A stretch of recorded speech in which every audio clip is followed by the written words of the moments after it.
Hola amigos, ¿cómo están? Gracias por escucharnos otra semana más en esta segunda temporada de SEO Digital. El día de hoy tenemos un programa imperdible.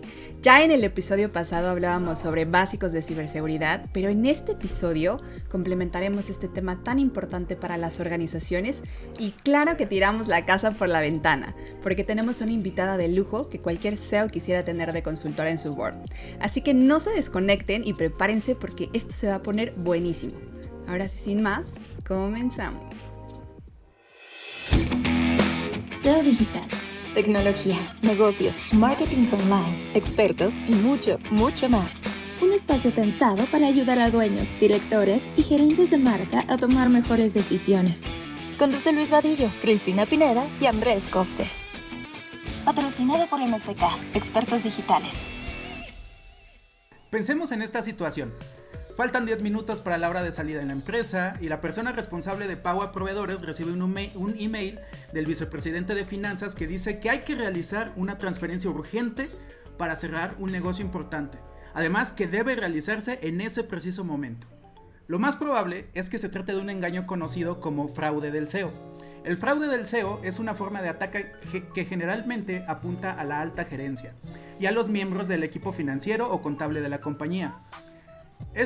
En este fraude, los ciberdelincuentes intentan hacerse pasar por alguna figura directiva para convencer a los destinatarios de hacer transferencias de dinero de forma urgente a una cuenta que está bajo el control de estos atacantes. Y no solo es a través de correo. En marzo de 2019, criminales utilizaron un software basado en inteligencia artificial para imitar la voz del CEO de una empresa de energía alemana y así llevar adelante un engaño que les permitió robar 220,000 euros. La divulgación de estos casos es importante para generar conciencia y prepararse para enfrentar las formas en las que evolucionan las técnicas para vulnerar la seguridad de empresas e instituciones. Gracias por escucharnos y efectivamente con una invitada espectacular, una invitada de lujo. El día de hoy tenemos con nosotros a Erika Mata, una de las 3 mujeres más exitosas de la seguridad de la información en México según la revista B-Secure y una de las 50 mujeres más importantes en ciberseguridad en América Latina.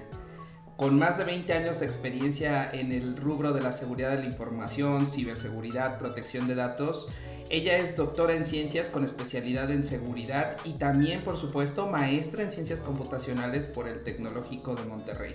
Actualmente es CISO de Bank of America en México y tengo el orgullo de decir que es mi amiga Erika. Muchísimas gracias, qué invitada, qué tema, estamos muy contentos, gracias por estar por aquí. Bueno, la agradecida soy yo por la invitación, porque además Luis me ha dicho que nos vemos muy seguido en la escuela, ¿no? Porque nunca se deja de estudiar. Así que muchas gracias por la invitación. Exactamente, también por acá coincidimos por ahí en el IPADE. Muchísimas gracias, Erika. Erika, queremos aprovechar este tiempo para escucharte, sin duda. Queremos escuchar tu perspectiva de este tema que, sin importar cuándo escuches este podcast, la ciberseguridad es un tema que tiene que estar en la conversación de la alta dirección de las empresas.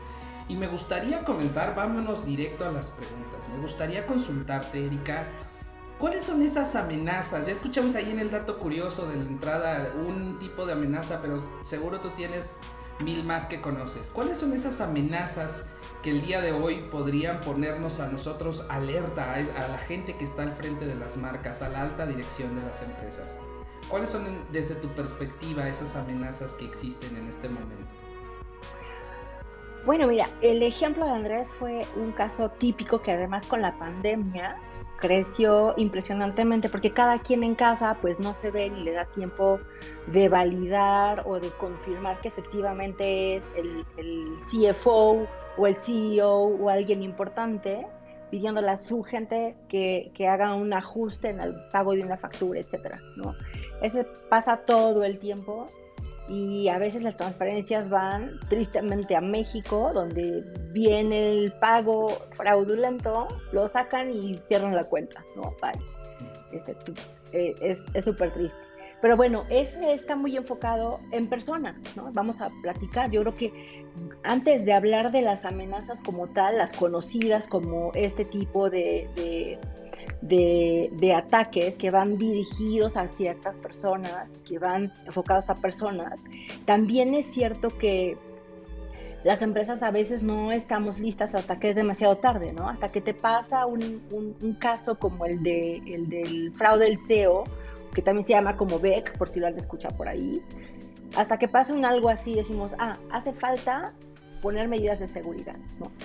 Y entonces yo creo que ese es el primer gran reto y amenaza al mismo tiempo, porque esta falta de conocimiento o, no sé, ausencia de una estrategia o de una cultura de seguridad, pues propician que estos tipos de cosas que sean exitosas, ¿no? Y siguen siendo lucrativas, que al final, pues eso buscan los amigos delincuentes. Entonces ya mencionaron en el caso curioso a las personas.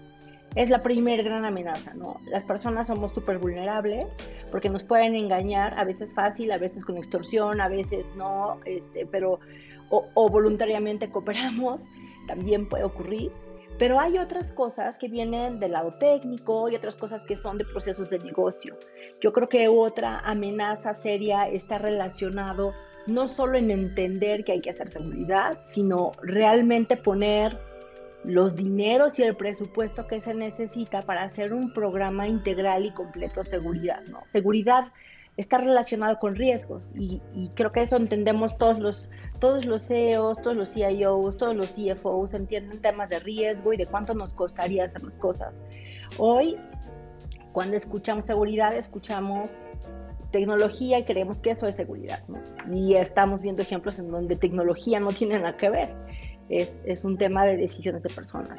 Entonces, esta ausencia de una cultura puede convertirse en sí mismo en una amenaza, ¿no? Y ya sé que no estoy contestándote con cosas técnicas, y los hackers, los rusos, los coreanos, también, pero esas son como las tradicionales, ¿no? Me gusta más, perdón que te interrumpa, Erika, pero me gusta más porque el poner a la persona al centro de las posibilidades de riesgo, entonces te abre una ventana de abuso de confianza, de fraude, de muchas otras cosas. Así es. Y las personas somos las que programamos, las que hacen, las personas de tecnología ponen la infraestructura, nos mandan a trabajar a la casa, ponen seguridad en red. Entonces, si te das cuenta, el entorno del riesgo está alrededor de las personas y aquello que se hace para generar una cultura que nos prepare para que cuando algo ocurra, porque eventualmente va a ocurrir algo, estamos listos para identificarlo, lo detenemos y no hay un impacto, o sea, no te cuesta los 200 y algo 1,000 euros que transferiste, ¿no? Porque lo identificas, se escala, entonces la gente de seguridad o el SWAT team de seguridad viene y te ayuda a contener y etcétera. Entonces, y bueno, ese es un tema súper importante. Y el tercer punto es si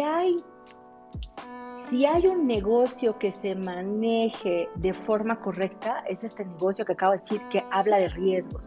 Cuando ponemos a seguridad en la agenda de riesgos, es mucho más fácil que desde alta dirección veamos qué está ocurriendo y podemos ser previsorios y podemos tener las inversiones correctas para evitar que cuando me ocurra un incidente me cueste más caro, ¿no?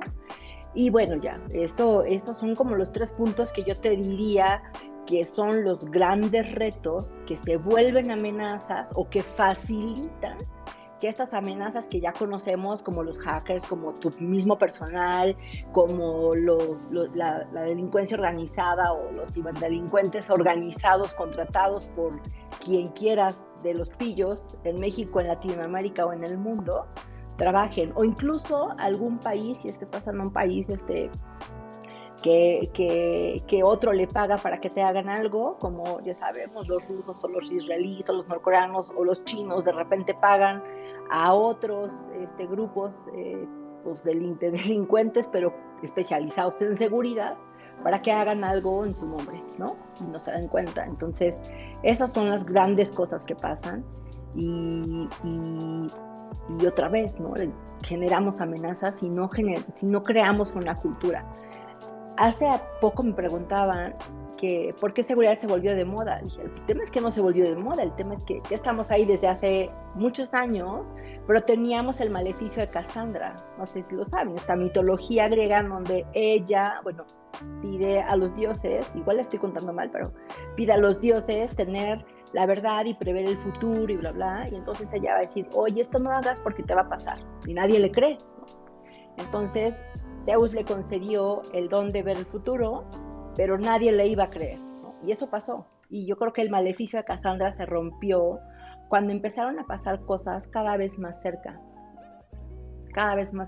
y ahora que tristemente sufrimos en empresas pequeñitas, medianas, grandes, corporativos internacionales, algunas de estas cosas es cuando dices, sí hace falta hacer seguridad, pero hay que prevenir, ¿no? No hay que estar como cuando ya me pasa algo. Imagina, si por cada peso que inviertes en seguridad, que su foco es prevención y mitigación de riesgos, te cuesta 16 pesos, si lo vuelvo a poner en esta proporción, si tienes un incidente. Entonces, esa relación de funcionar como bombero en lugar de previsorio cuesta muchísimo, ¿no? Y a veces contratas en la urgencia al menos bueno de la película, entonces también eso cuesta. Y yo creo que eso sí queremos escuchar en las empresas. Y ahora, en temas de prevención y seguridad, o hablando de ciberseguridad, en lo primero que se piensa normalmente es en software, pero sabemos que una de las vulnerabilidades más comunes es la ingeniería social. ¿Cuál dirías que es, cómo podemos reducir el riesgo asociado a esta ingeniería social? Algo así como cuál es el antivirus de las personas. Exacto.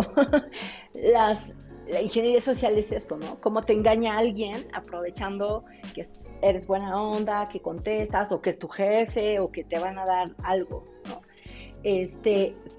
¿Cuál es nuestro antivirus? La educación. Yo soy súper fan y muy pro de un programa de educación y de capacitación.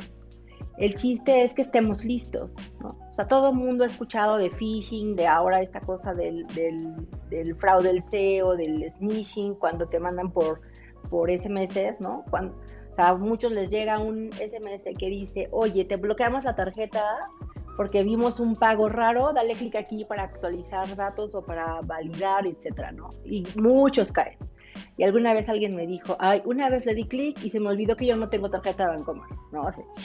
O sea, en el momento que algo de esto ocurre es porque te pescan en tus 2 minutos de distracción o de súper ocupado o de no me molestes y ya, ¿no?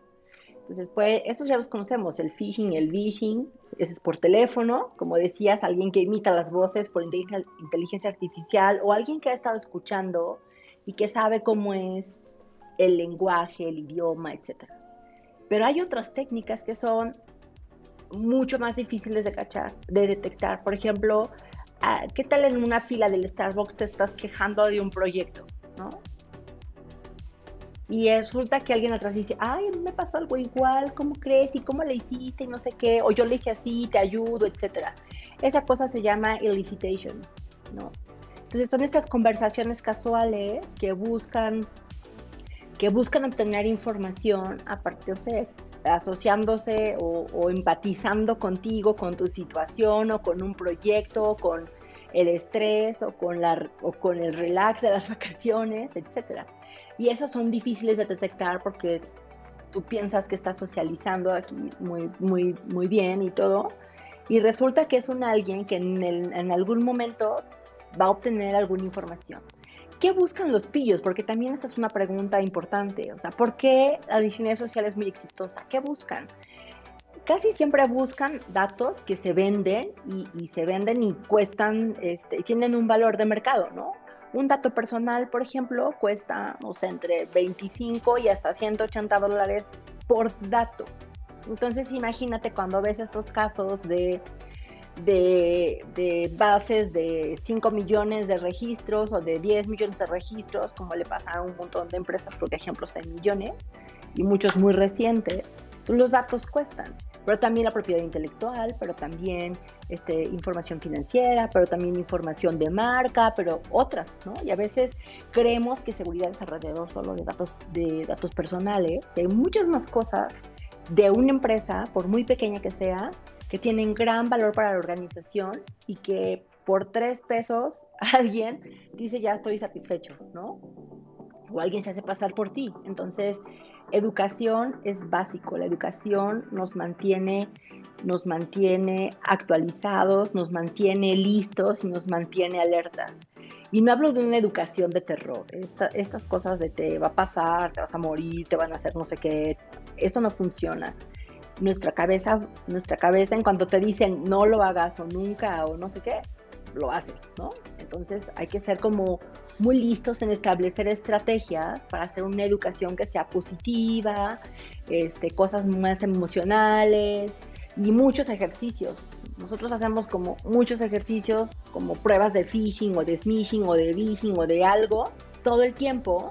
Y entonces si alguien le da clic, pues ya le das te lleva una página y dice, hoy hubieras puesto en riesgo a la empresa, ¿no? O a ti. Porque además no funciona solo para la empresa, las empresas las formamos personas. Entonces, ese programa de educación es nuestro gran antivirus y hay que ser como muy listos, ¿no? En algún momento contraté alguien de educación, especialista en pedagogía, para poner tácticas que fueran a las personas con los mensajes correctos, las palabras correctas, para no bloquearnos, sino para estar como listos, aprender y entender y llegar al momento en donde dices, esto está sospechoso, mejor lo borro, ¿no? No caigo. O me tomo medio minuto en confirmar con el CFO si efectivamente hubo un cambio de proveedor y hubo un cambio en la cuenta de alguien que sí es real, ¿no? Y ya, ya me extendí un poquito, pero básicamente es la educación, ¿no? Y ejercicios. Al contrario, qué datos, o sea, literalmente yo estuve tomando muchas notas y me quedé sorprendida tanto como por el valor de los datos y tanto como por esos momentos en donde no nos damos cuenta y vienes en el Uber tomando una junta, platicando sobre cosas de negocio y cosas así, y tú ni al caso de que pueden estar cachándote los datos por ahí, ¿no? Entonces, o grabándote, claro, sí, no, es fundamental esto que nos compartes. Y déjame hacerte otra pregunta, Eri, porque creo que también es muy importante para todos los que nos escuchan.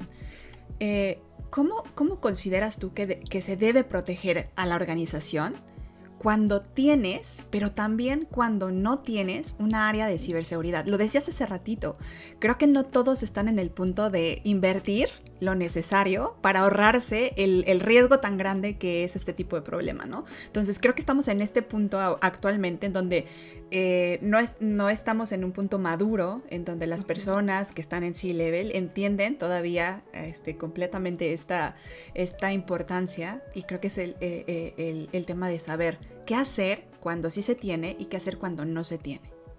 Y esa pregunta es buenísima porque hoy estamos viviendo con la pandemia también, más allá de la transformación digital, muchísimas empresas de emprendedores, ¿no? Que son pequeñitas.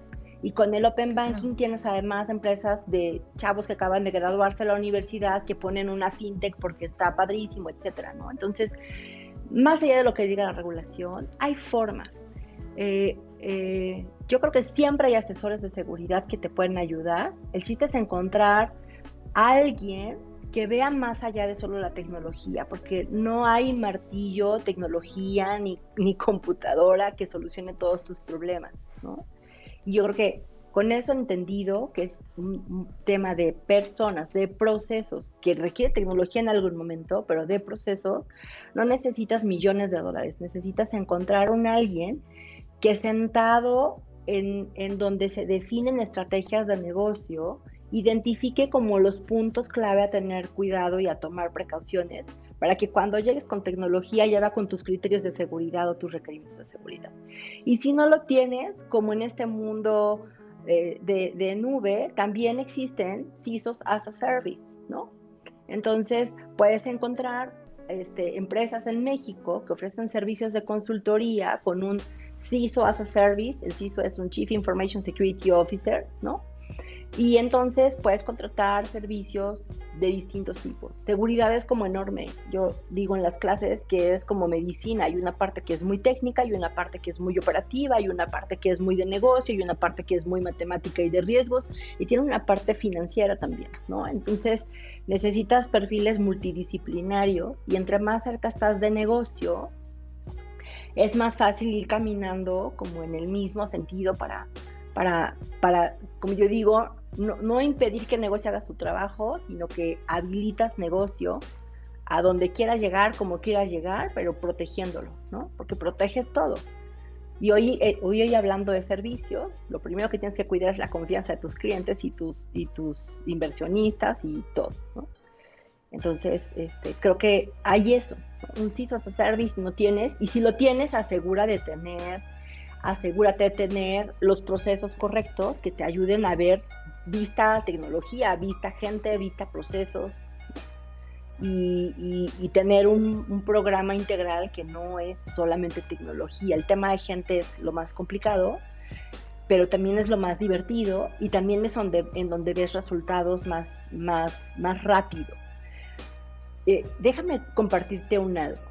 Depende de lo que leas, vas a encontrar que los incidentes de seguridad o las brechas de seguridad o los ataques, el 98%, bueno, entre el 85 y el 98, depende de lo que leas, tienen un factor humano. Entonces yo creo que hemos estado tal vez errando un poco en poner solo fierros y no encontrar los procesos que nos ayuden a proteger a las empresas, ¿no? Entonces podemos empezar con un programa de persona interno, con una consultoría que no es tan excesiva, encontrando a la gente correcta, y poner programas ahí que vayan ayudando a crear cultura y etcétera, y después, bueno, ya vas creciendo conforme va madurando, ¿no?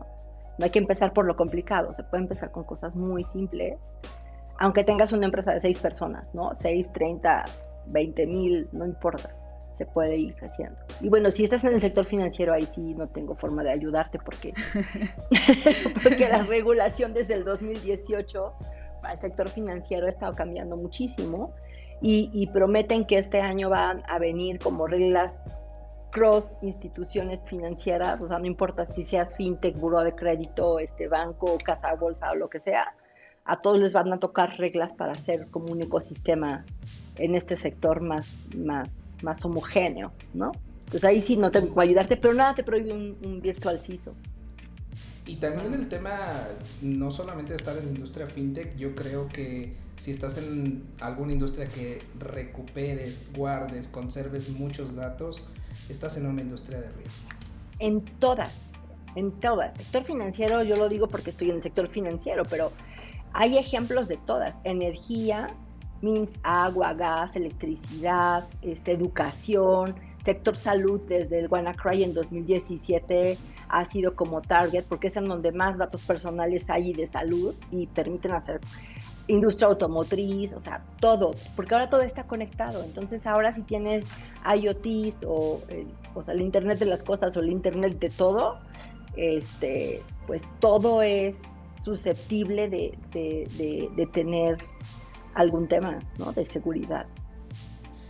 Me parece espectacular y me quedo con muchos aprendizajes. Me gustaría pasar a las conclusiones y escuchar, si les parece, comenzar con Andrés. ¿Cuáles son esas cosas que te quedas con de este aprendizaje, de esta plática que hemos tenido el día de hoy, y qué le deberíamos de decir a la alta dirección? Creo que primero, como una pequeña reflexión, puede ser que no podemos predecir el futuro, pero sí estar listos para lo que venga. Entonces, con esto lo que dejo como conclusión, rescatando algo que dijo Erika, las empresas las formamos personas, más allá de inmuebles, software, bienes, etc. Las empresas las formamos personas, y la clave es la cultura. Y esta cultura la podemos construir paso a paso, y la clave son los procesos, ¿no? Poner atención a esos procesos y cuáles son los puntos vulnerables. Y creo que simplemente es como no pensar en si es ciberseguridad, si es en mi compu, si es en mi teléfono, es seguridad y punto. Totalmente de acuerdo. Querida Cris, ¿qué conclusiones, qué te llevas? Híjole, me llevo un montón de cosas, y estuvo genial esta charla. Primero me quiero quedar con un tema de cultura. O sea, creo que hace mucha falta que sumemos dentro de la capacitación de las empresas incluso temas de seguridad, ¿no? Procesos y todo lo que tiene que ver. Pero también me quedo con algo que dijiste ahorita hasta el último, y es el tema de la simplicidad. ¿Cuántas veces nos pasa que ciberseguridad lo vemos tan complejo porque siempre lo hablan los de TI? ¿sabes? O sea, siempre lo hablan en su idioma y nunca lo bajan ahora sí que a los mortales, ¿no? Y creo que eso es fundamental. Hablabas de hacer pruebas de phishing y cosas así como muy simples que pueden literalmente cerrar la brecha de este tipo de cosas. Entonces me quedo con ese tema de la simplicidad. Me quedo con invertir. O sea, definitivamente si queremos cerrar esa brecha y no queremos que nos cueste mucho más dinero en algún momento, pues tenemos que empezar a cerrar esa brecha, pero con inversión, ¿no? Siempre hay caminos, es decir, si no tienes un área ahorita, siempre hay caminos, ya lo dijo Erika, ¿no? Hay personas as a service que se pueden, CISOs as a service que se pueden sumar a tu equipo y darte consultoría. Y finalmente me encantó una frase que dijiste, los datos cuestan, ¿no? Y creo que en el momento en el que empecemos a tener más conciencia de ello, también vamos a querer protegerlos más, ¿no? Y este es un podcast que ha hablado mucho de datos, entonces era nuestra responsabilidad traer a un invitado de esta talla que nos dijera pues también el lado que hay que cuidarlo, ¿no? Si hablamos de los recursos, pues los recursos se tienen que cuidar. Yo me quedo con muchas cosas, también tomé bastantes notas y me parece muy interesante. Voy a destacar lo que decía Cris, el tema de las inversiones, pero yo lo vi desde la perspectiva de la seguridad. Es un generador de ahorro, te da una previsión, te da paz y te da ahorro, entonces te devuelve dinero. Toda alta dirección tendría que verlo. También me gustó mucho y que planteabas el tema de estos programas educativos, y hago una analogía que me parece como subirse a hacer acrobacias con un arnés de seguridad. Entonces, ¿qué prefieres? ¿Es más efectivo tener un arnés de seguridad para si te equivocaste? Creo que es un buen programa educativo y va a funcionar más ese arnés de seguridad que un buen candado. Un candado al final se puede abrir porque se pudo cerrar. Entonces, en ese sentido me parece que sí es importante probablemente invertir en software, pero también es muchísimo más importante, y nos lo has dicho varias veces en esta ocasión, querida Erika, que es importante invertir en las personas. Quisiera hacerte una pregunta a manera de conclusión. ¿Qué hay que leerle? ¿Qué hay que aprenderle? ¿Qué hay que saber? Porque creo que no nos va a bastar con un capítulo de un podcast para decir ya sé lo básico de ciberseguridad. ¿Qué debería de hacer la alta dirección? Y cederte la palabra para tus conclusiones. Muchas gracias, Luis, y Cris y Andrés, padrísimo. Dos cosas. Primero, me encantó tu analogía y te voy a pedir permiso para llevármela para mis clases, ¿no? Siempre. y dos, la ventaja de tener tantos años de hacer seguridad es que hoy hay muchas lecturas muy simples dedicadas a alta dirección en temas de ciberseguridad, ¿no? O sea, del Harvard Business School, de las que quieras. Entonces, si se pueden compartir, pero hay muchas que se llaman así, Cybersecurity for CIOs o ciberseguridad para altos ejecutivos. Ya hay como muchos autores en Estados Unidos, en Europa, en México, ¿no? Algunos que otros, dentro de los grupos de seguridad que hay también se van publicando cosas. Y yo creo que eso puede dar insights en lugar de lecturas como tan técnicas, porque si me preguntas ¿cuánto leo? Pues hay un montón de cosas, ¿no? Depende que te guste. Si te gustan las matemáticas, te mandamos a unas cosas de cripto, pero si son para tomar decisiones de negocio, yo creo que la vista de temas de inversión, me encantó que dijiste esto de ahorros. Sí, de hecho no hay como un ROI, ¿no? De seguridad, se hace una percepción en cuántos ahorros tengo a pesar que tenga un presupuesto para fraudes, para multas, para pérdidas, para incidentes, para bla bla. Entonces eso al final del día tiene ventajas. Y de conclusión, yo voy a retomar un poco lo que decía Cris, y los datos valen, y no son solo los datos de los clientes, los empleados, las estrategias de negocio, la información de inversionistas, la propiedad intelectual.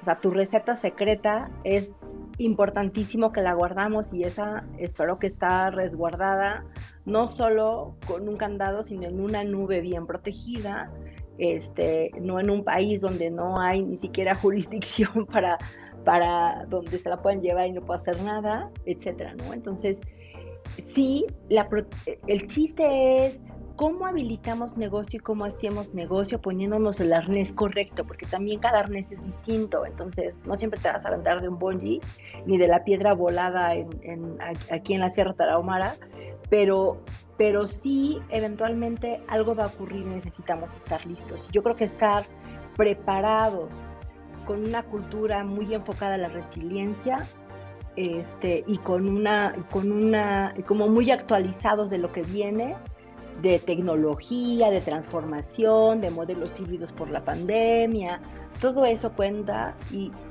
lo primeritito a tomar en cuenta es qué hace mi negocio, cómo es mi cultura. No se trata de cambiarla, se trata solo de hacer pequeños ajustes en los comportamientos de nuestro día a día, en el sector en donde estemos, para estar, listos y tratar que si algo me ocurra no me impacte, es decir, que no me cueste, y si ocurre y me cuesta, que me cueste lo menos posible.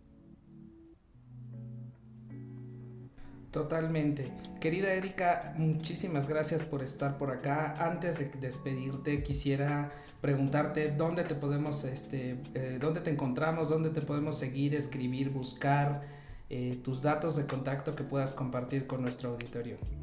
Claro, tengo un correo electrónico que es como para todas estas cosas, que es muy fácil, erica.mata@gmail. Y tengo redes sociales, o sea, en LinkedIn me encuentran, ¿no? Mi red social de Twitter, se van a reír, pero en mis tiempos pasados me divertía mucho más y mi Twitter es @ninjaprincess_, ¿no? Eso. Y ya, porque el Facebook lo tengo personal, o sea, para solo diversión de familia, pero también en Facebook con mi nombre seguro me encuentran, y si no me encuentran pueden mandarme un correo y ya nos ponemos en contacto. Muchísimas gracias por haberte conectado, gracias además por esa apertura a compartir con nuestra audiencia. Nos quedamos con muchas tareas, seguramente algunas personas se atreverán a escribirte y pedirte esas notas, esos artículos.